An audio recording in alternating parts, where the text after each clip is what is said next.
Hi everyone, welcome to my channel. ఈరోజు పెసర గారెలు ఏ విధంగా ప్రిపేర్ చేసుకోవాలి, చాలా టేస్టీగా ఏ విధంగా ప్రిపేర్ చేసుకోవాలో ఈ వీడియో అయితే చూపిస్తాను. నేనైతే పొట్టు పెసరపప్పు తీసుకున్నాను అండి.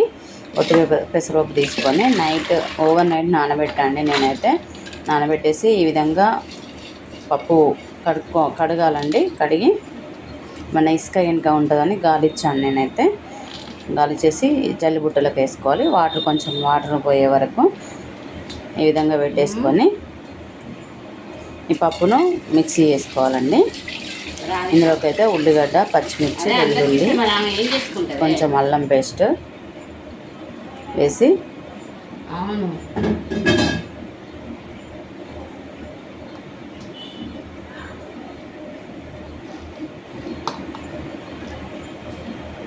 మిక్సీ వేసుకోవాలి. అది బాగా మెత్తగా చేసుకోవద్దండి, కొంచెం బరుసుగా చేసుకోవాలి. కొంచెం పప్పు ఉంటేనే టేస్ట్ బాగుంటుందండి, బాగా మెత్తగా అయినా బాగుండదు.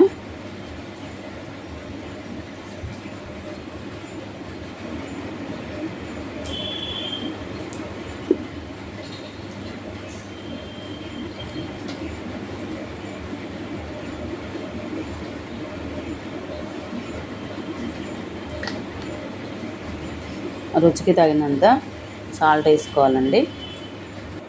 పచ్చిమిర్చితో అయితేనే బాగుంటుందండి. అది మిక్సీ చేసేసుకొని ఇందులోకి అయితే కొత్తిమీర, పుదీనా, కొంచెం మెంతాకు కూడా వేసుకోవచ్చండి. జీలకర్ర, కరివేపాకు, ఆకులు ఎంత బాగుంటే అంత టేస్ట్ వస్తుందండి. బాగుంటాయి టేస్ట్ అయితే. ఆడిపోతే అంత పని చేయాలి. కొత్తిమీర ఇవన్నీ వేసేసి మంచిగా కలుపుకోవాలండి. అన్నీ కలిసేటట్టు కలుపుకొని ఈ పప్పు అయితే కొత్త పెసరపప్పు అండి. మంచిగా అట్లా నురుగు మంచిగా ఉంది, బాగుంది. టేస్ట్ కూడా చాలా బాగా వచ్చిందండి. ఇట్లా ఆకులు అవి వేయడం వల్ల చాలా బాగుంటుంది. మళ్ళీ పప్పు కూడా మెత్తగా చేసుకోవద్దండి, కొంచెం బరుసుగానే ఉండాలి. కొంచెం పప్పు కూడా వేస్తే ఇంకా బాగుంటుంది.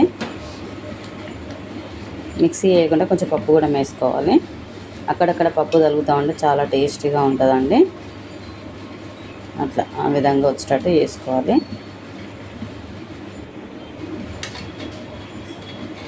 కలిపి పెట్టుకొని కడాయి పెట్టేసుకొని ఆయిల్ పోసుకోవాలండి. ఆయిల్ వేడెక్కిన తర్వాత దీనికి ఆయిల్ కూడా ఎక్కువ పట్టదండి.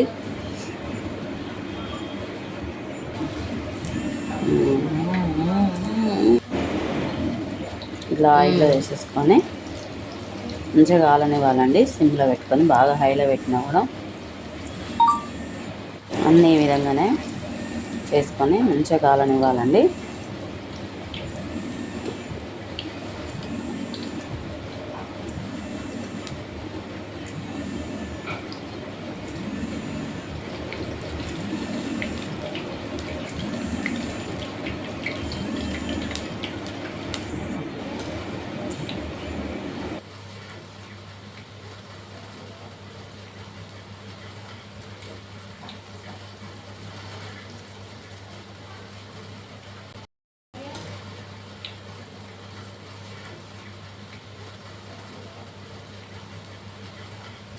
అంతే, వేడిగా గారెలు అయితే రెడీ అయినాయి. చూడండి ఎంత బాగా వచ్చినాయో. నా వీడియో కనుక నచ్చినట్లయితే లైక్ చేయండి, షేర్ చేయండి, సబ్స్క్రైబ్ చేసుకోండి. Thank you for watching.